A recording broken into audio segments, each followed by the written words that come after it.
with the cost of living. Tell us your story, Shelby. Why?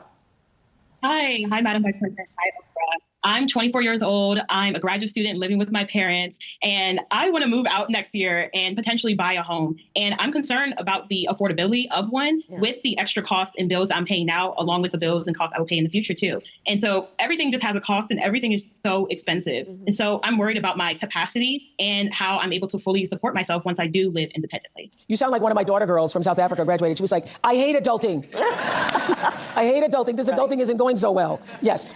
Well, so first of all, congratulations on all the success you've already achieved. And it is your story and the story of our friends before you is really, that's the American story, right? You are working hard, you have goals, you have ambitions.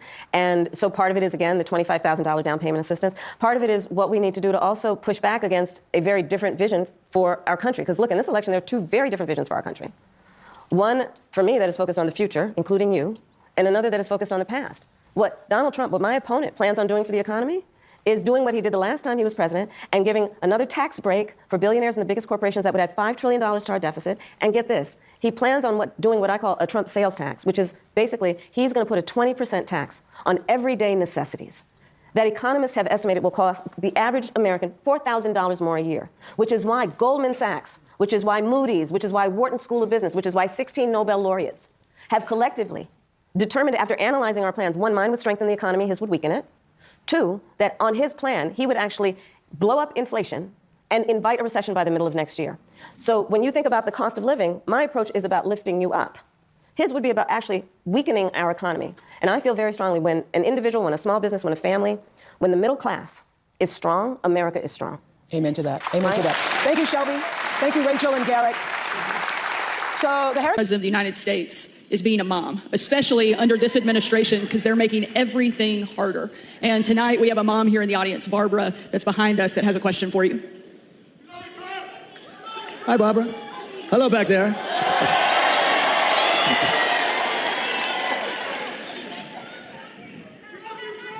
Good evening. Good evening, President Trump. Thank you for taking our question. Thank you. My name is Barbara.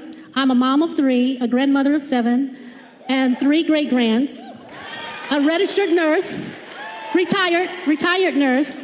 So I know the cost that goes into raising children and running a household. Yeah. People just can't survive now. How are you going to bring down the cost of food and groceries? Good. Very good. Thank you.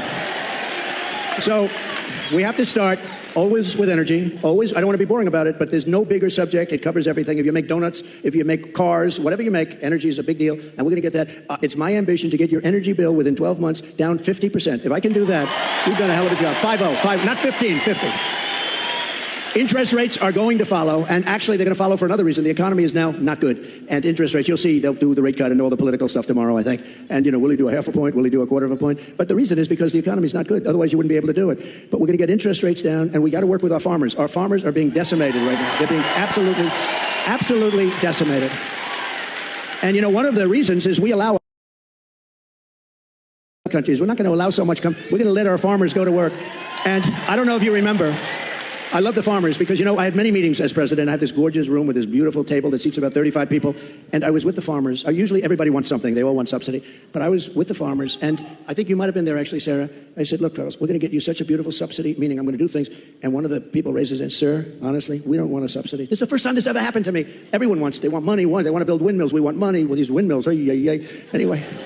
But you know what? It was amazing. He said, almost tears in his eyes, they were getting decimated. We don't want a subsidy. We just want to play, a fair, level playing field.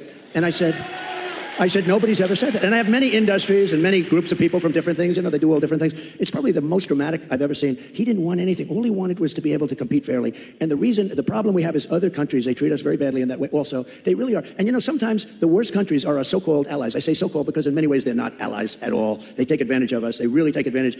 But we're going to do with the farmers. We're going to do what we have to do with the farmers. We're going to put our farmers. And do you remember the expression? When I was negotiating with China, China said, well, we're not going to deal with this because they never had anybody negotiate. They did whatever they want. They just took us for a bunch of suckers.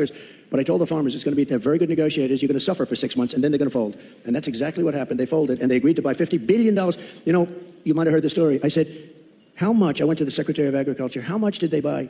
He said 15. I thought he said 50. So when they're ready to make a deal at 15 billion, I said, no, I want 50. That's what they've been buying. He said, no, it's 15. I said, you said 50. And he said, no, we said 15. I said, that's okay. Ask for 50 anyway. And we got it. We got it.